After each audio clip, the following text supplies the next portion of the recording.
Alors les objectifs, vu que les vaches font qu'un veau par an, il faut maximiser les veaux, donc les alourdir au maximum, leur faire gagner le plus de kilos assez rapidement possible. Et les veaux partent pour l'exportation à 450-500 kg pour les mâles et 350-400 kg pour les femelles.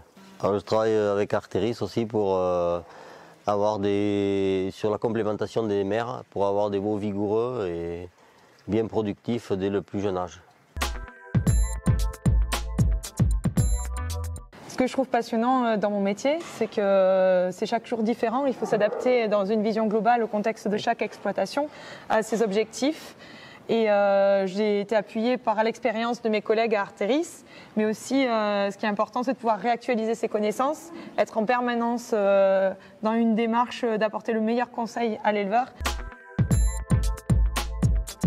Bon alors, on est devant ces vaches au braque, là on va parler un peu de l'alimentation des mères. Du coup, Marjolaine, comment tu gères ce rationnement des vaches allaitantes? Quelle est l'importance que tu y accordes? Eh bien, en élevage allaitant, en fait, la période clé, ça va être autour de la mise bas et puis ensuite le démarrage de la lactation. Alors, ce qui est important à ce moment-là, c'est de regarder un peu l'état des stocks de l'exploitation. Qu'est-ce qu'ils ont comme type de fourrage, comme concentré. Et puis ensuite, on va bilanter ça et voir comment est-ce qu'on peut apporter la meilleure complémentation possible pour qu'on couvre les besoins des animaux. Ce qui est important au départ, c'est que la mère arrive à faire une bonne production laitière. C'est le premier facteur de la croissance et de l'immunité du veau. Bon, alors on va regarder ce que ça donne avec le foin de l'année. Ah oui, tout à fait, il faut voir par rapport au stock. Alors Emmanuel, qu'est-ce que tu recherches en priorité sur ton atelier repousse? Aujourd'hui, je cherche à maximiser mes fourrages produits sur l'exploitation avec un niveau économique le plus bas possible, en optimisant la sécurité au niveau des animaux, qu'il n'y ait pas de soucis au niveau de l'engraissement et des repousses, jusqu'à un poids maximum. Vu le marché actuel.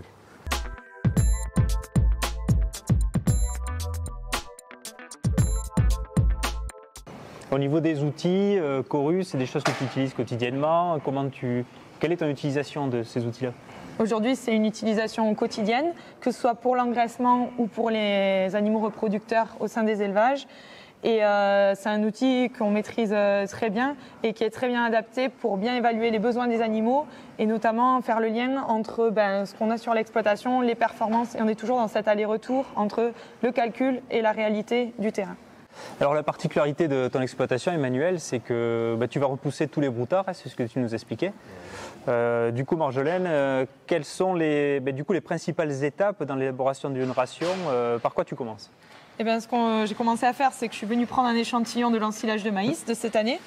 Donc là, on a reçu les analyses. Tu importes régulièrement les analyses de fourrage qui viennent du laboratoire et la partie matières premières qui sont présentes sur l'exploitation. Alors l'intérêt et l'enjeu pour nous, c'est d'arriver à bien les caractériser, à avoir les bonnes valeurs, qu'elles soient remises à jour régulièrement.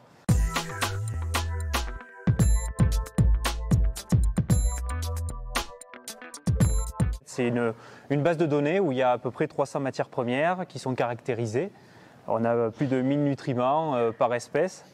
Et le but de cette matrice, en fait, ça va être d'être au plus près possible des valeurs des matières premières qu'il y aura dans vos rations, pour essayer de se rapprocher au plus près possible, en fait, de la valorisation que vont faire vos animaux de ces matières premières.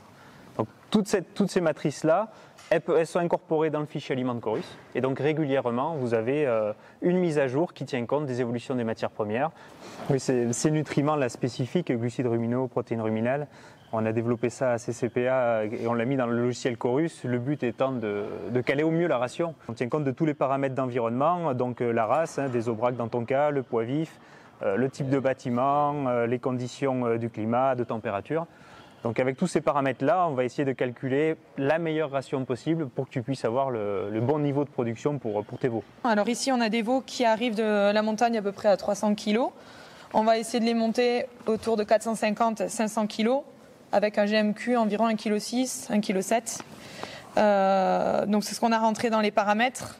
Et puis on voit ici qu'avec l'équilibre qui est calculé, c'est aussi ce que la ration nous permet de couvrir par l'énergie et par la protéine.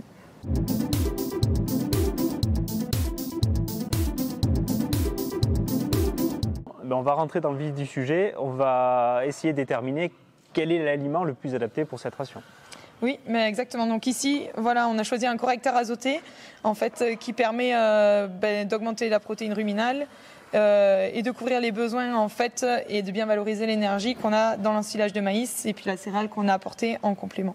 Le critère de sécurité, c'est primordial. Hein. On a plusieurs ateliers dans les exploitations. Le but, c'est d'alourdir des animaux sereinement. Hein. Voilà. Donc, au niveau CCPA, nous avons des adjuvants de la gamme Vivactive, notamment Amivive, qui permettent de réduire les risques d'acidose. En fait, on va moduler les fermentations du rumen pour être certain que l'animal, pendant sa phase d'engraissement, ne va pas avoir de pic d'acidose et va avoir une ingestion régulière, des performances régulières. Et in fine, ça va optimiser les performances de vos animaux. Et donc, vous allez obtenir ce poids de vente de 480-500 kg le plus vite possible et sans problématique particulière. Le but de segmenter une gamme, c'est qu'un aliment égale une utilisation particulière avec une règle d'utilisation. Dans votre cas, c'est de l'engraissement avec l'ensilage de maïs, des céréales à paille. Chaque type d'aliment va avoir une liste de contraintes nutritionnelles, donc de nutriments, qui vont permettre de garantir les valeurs de l'aliment, garantir les performances, garantir une bonne digestion des animaux, une bonne santé et in fine de bonnes performances et surtout des performances homogènes.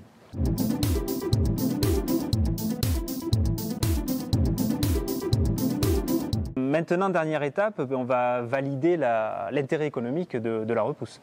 On a un calcul du coût par animal par jour, et ce qui nous permet, en relation avec le GMQ permis et le cours actuel du marché, de voir la marge qu'on peut espérer atteindre par l'activité de repousse. Donc là, avec la partie analyse économique, on va pouvoir faire un bilan carrément de l'eau, ou un bilan sur un bâtiment entier, et on va regarder l'intérêt économique de repousser ces animaux. Vous allez avoir le coût de la ration, le gain, le produit viande que vous allez faire tous les jours.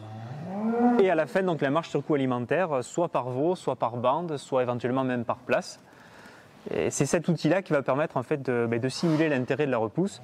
Et là on voit clairement que votre calcul est le bon. Hein. Il est très intéressant de repousser les animaux dans le contexte actuel du marché.